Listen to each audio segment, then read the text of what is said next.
finally, last but by no means least, may I introduce my colleague Neeta Hooda. She's a carbon finance specialist here at the Biocarbon Fund. For several years now, I think she's really been one of the driving forces behind their work, which in some cases has been groundbreaking, such as in Kenya and beyond. And I'm hoping she will tell us something about that, as well as just more generally on the role of and possibilities for climate finance to enter in the agriculture sector. So thank you. Neeta, please. Tobias, you have really put the pressure on me now. All right, very quickly then. What I'm going to be sharing with you this afternoon are two examples. I would say they're still not in their infancy. They've shown some results. The first one is from Kenya, and the second is from Zambia. Early results and some lessons learned, which I would like to share with you, but definitely not trying to indicate that this is the end game here. It's pretty much the start of the process.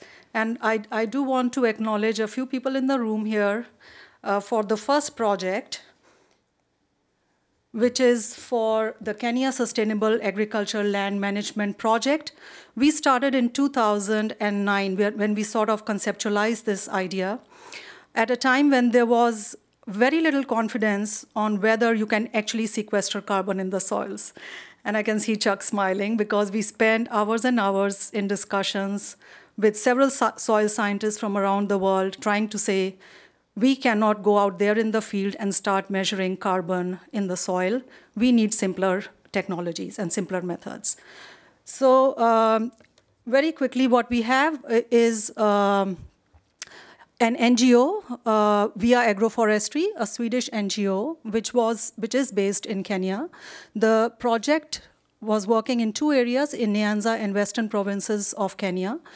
The target is 45,000 hectares of agriculture land. And I want to emphasize that the landscape we're working in are smallholder farmers, less than a hectare, mostly less than 0.7 hectares in terms of size of the farms. And also secure in terms of food production for only 7 months in a year. So the landscape we are working in is really driven by poverty, degraded soils, and farmers with very little income to sustain, so in a sense, working on subsistence agriculture. So the entry point here for us was not mitigation, let me be very honest. I think first and foremost, we had to sort of see how the incomes of the farmers could be increased and food security issues. However, we still saw an opportunity in trying to integrate the carbon finance, as we like to say, into this project. And since 2009 to 2014 now, we have about 19,000 hectares of area, which is being adopted under sustainable land management practices. And when I use that term SALM or SAM, I mean it's a suite of practices including composting, agroforestry, nutrient residue management. We are starting to notice increased productivity, in some instances even up to 100% increase in yields of maize and bean systems. Still early results, so, but definitely I think it's proof of concept in the sense that it does indicate that applying these practices does not result in declined productivity. Of course, dependent on what your starting point is. But in this situation, certainly it has led to increased productivity gains, and there will be two papers which will be coming out very shortly documenting some of these results. This project late last year, became the first agricultural land management project to issue carbon credits under the verified carbon standard. Again, not a big volume at this stage, about 25,000 tons of CO2 issued, but definitely demonstrating that it is possible. $65,000 in carbon revenue has been distributed to the Kenyan farmers to date, about 1,202 farmer groups. And I think the first methodology which uses a model-based approach to credit the soil carbon, which I think is, again, it's not perfect. There is scope for improvements, but definitely it has been put to an end use where it can bring some value for the farmers. Very quickly, so how does this model look overall? We were working with existing farmer groups who are registered within the Ministry of Gender. So there were existing institutional arrangements.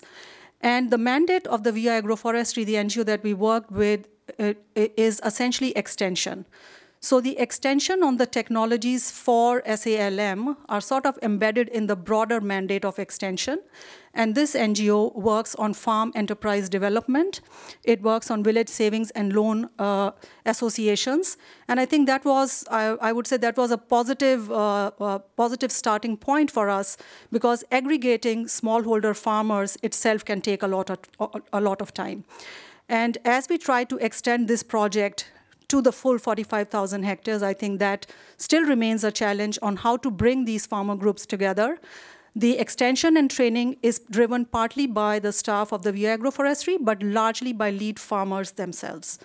And so over time, we are also trying to build in, so as to say, an exit strategy so the project sustains on its own once the bank and the carbon finance runs out.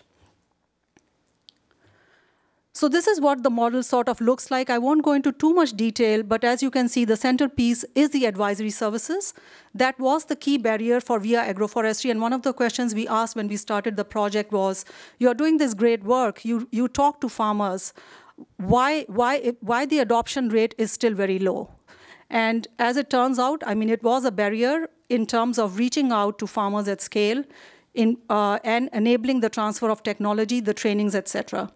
And in a sense, what the carbon finance in this case has done is to help overcome that barrier. In addition to providing some co-benefits, I like to call carbon as co-benefit in this case, because for the farmers, the essence of doing or practicing these good practices is increased productivity. It's not about carbon. Carbon is a co-benefit.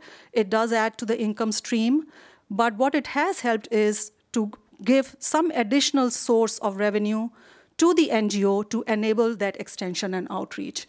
So that's what you see in terms of the carbon revenues, where I say 30%, that's actually to VI Agroforestry to enable running their extension services, and 60% of that carbon revenue goes to the farmers.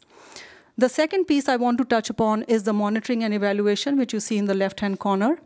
And as I mentioned, this methodology relies on inputs from the farmers. So in a sense, the monitoring system is embedded in the inputs that we get from the farmers themselves. We heard earlier, it's not possible. I would say it is possible. Yes, the transaction costs can be high, but it is also about how you conceive the system. In this case, what the farmers are monitoring is essentially crop yields. A lot of the other information is secondary information which can be derived from the crop yields. And the farmers also use this monitoring system as a planning tool. So for them, it is important to know from one cropping season to another, what are the kind of inputs they would be putting in. They are in a position now for themselves to see what was our cost of inputs of seeds or fertilizer or whatever, and what is it that we got at the end of the day. They still do their measurements in tins, what they call gorgoros, but there is a lot of awareness, and that in itself has added a lot of momentum. In this project, we actually have an issue with positive leakage, where a lot of farmers surrounding the ones who are part of the project are already starting to adopt these practices. Just one other point, I put a question mark on market access, so just hold that thought in your minds for a minute as I move to the next project. Zambia, similar case. We have another NGO. It's a non-profit private entity, COMACO, Community Markets for Conservation. This entity is working with 40,000 farmers in Zambia's Luangwa Valley. COMACO also provides technical training to the smallholders on improved land use practices. And they have gone one step further here, where they start to also organize their producer groups, as they call them, into trading units. And they have set up trading hubs. And I'll show you in a minute what they are doing in addition to the extension. the process and the deal, this is not the big deal as the previous presenter was talking about. This is the deal that they make with the producer groups. But in a sense, on the left-hand side, you see COMACO providing the farmer support services, right? The farming practices, crop diversification, soil improvement, resulting in increased yields. But on the right-hand side, they also have complemented this with business operations, where they purchase the groundnuts, in this case mainly, and process it into peanut butter. This is a brand which they are starting to market as It's Wild, and it's already starting to find markets in South Africa and also locally in Zambia. So in that sense, the market access is starting to come together. And I think this is an important piece.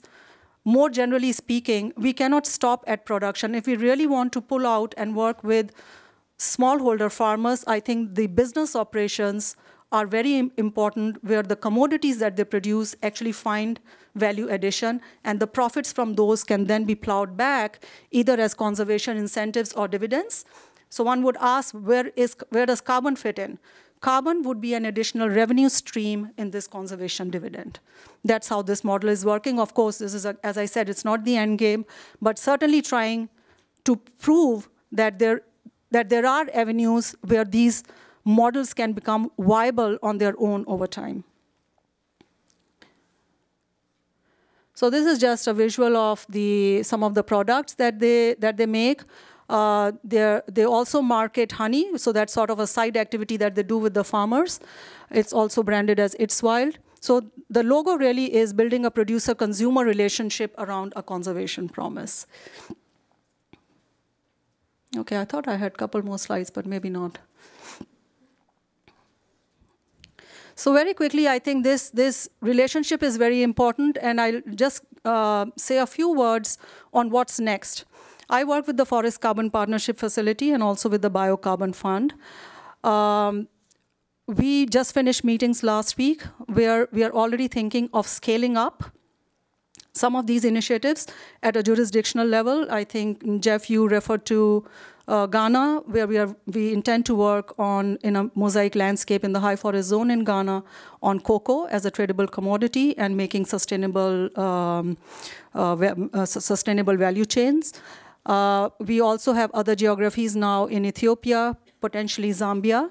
So the intention is to replicate and improve some of these models over 8 or so jurisdictions in the short term, and have sort of a critical mass, I guess, of examples which can show that these things are possible and we can actually make a difference to the smallholder farmers.